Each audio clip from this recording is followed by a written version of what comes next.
pagi, selamat siang, mungkin juga selamat malam kepada anak-anakku kelas 7 yang sekarang sedang berada di rumah masing-masing. Semoga kalian selalu dalam keadaan sehat walafiat bersama dengan keluarga.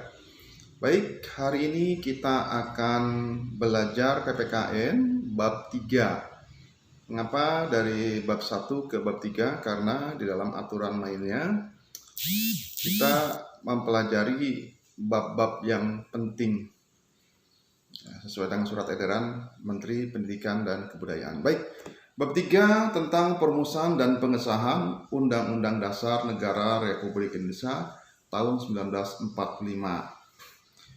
Tujuan pembelajarannya menghayati nilai kesejarahan perumusan dan pengesahan Undang-Undang Dasar Negara Republik Indonesia tahun 1945.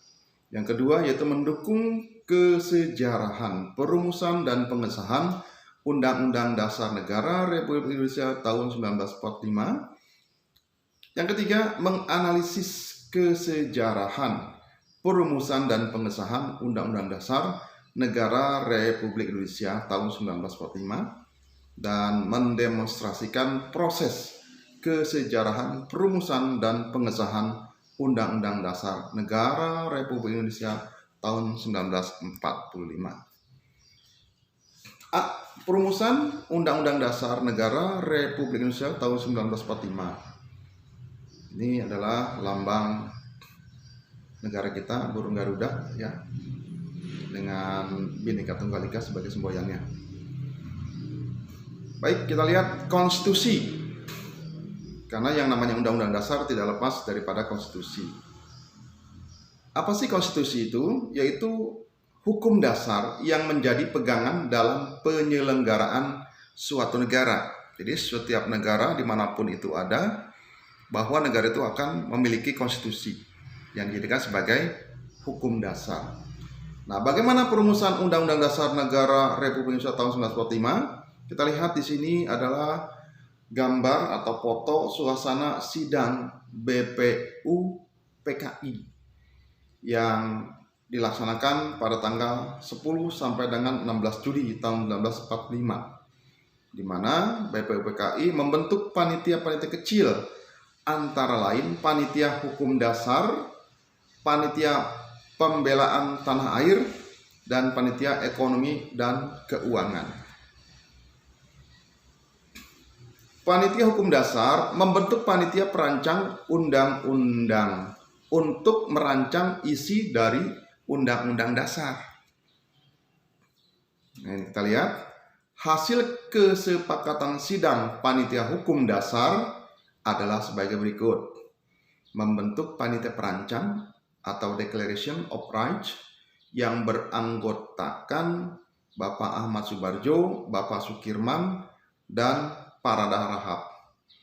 Kemudian akan dibahas juga bentuk negara, kesatuan atau unitaritas,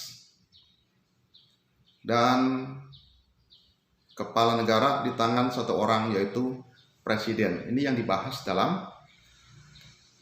Panitia Hukum Dasar.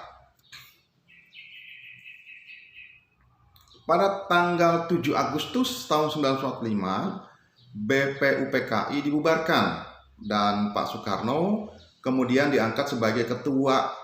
Selanjutnya dibentuk Panitia Persiapan Kemerdekaan Indonesia atau yang disingkat dengan PPKI. Apa tugas dari PPKI itu? Yang pertama adalah meresmikan pembukaan dan batang tubuh Undang-Undang Dasar 1945, dan yang kedua melanjutkan hasil kerja BPU PKI. Pada tanggal 18 Agustus tahun 1945, PPKI menggelar sidang pertamanya. Salah satu agenda acaranya menetapkan dan mengesahkan rancangan Undang-Undang Dasar. Karena sebuah negara apabila akan menjadi sebuah negara atau merdeka, maka negara itu harus memiliki Undang-Undang Dasar. Sementara kita baru merdeka, yaitu tanggal 17 Agustus tahun 1945. Untuk itu PPKI menggelar sidang. Kemudian Undang-Undang Dasar 45 disahkan melalui 2 tahap. Yang pertama, pengesahan pembukaan Undang-Undang Dasar 1945 yang biasa kita dengar di dalam upacara hari Senin. Ya, nanti insya Allah kalau suasana sudah kondusif, negara kita aman dari virus corona, kita bisa berkumpul kembali di sekolah.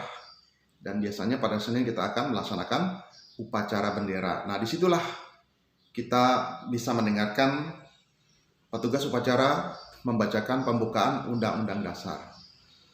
Kemudian pengesahan batang tubuh Undang-Undang Dasar 1945. Nah, secara lengkap Undang-Undang Dasar 1945 sejak awal kemerdekaan itu terdiri atas 3 bagian. Bagian pertama adalah pembukaan, bagian kedua adalah batang tubuh, dan bagian ketiga adalah penjelasan.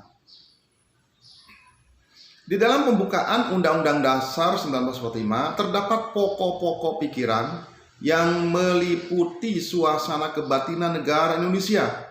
Hal ini termuat dalam Berita Negara Republik Indonesia tahun kedua nomor 7.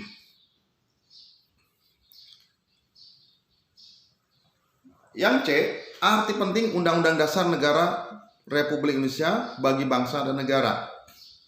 Jadi sebuah negara, apalagi Indonesia ini penting sekali sebuah Undang-Undang Dasar. Apa pentingnya?